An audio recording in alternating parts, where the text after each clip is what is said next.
গত 4ই আগস্ট ছাত্র জনতার উপর হামলায় ঘটনায় মামলার আসামি দক্ষিণ হামসাদি ইউনিয়নের চেয়ারম্যান মীর শাহ আলম এবং পৌরসভার সাবেক প্যানেল মেয়র কামাল উদ্দিন খোকন সহ 6 জনকে আমরা গ্রেফতার করেছি এবং আসামিদেরকে বিজ্ঞ আদালতে সোপর্দ করেছি।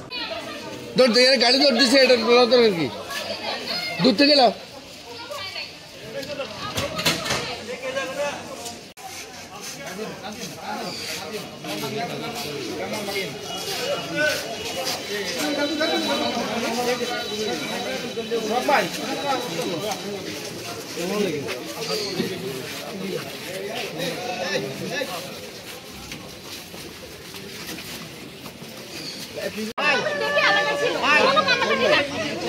আমরা আমার উপর ভরসা রাখি, সব কিছু হবে।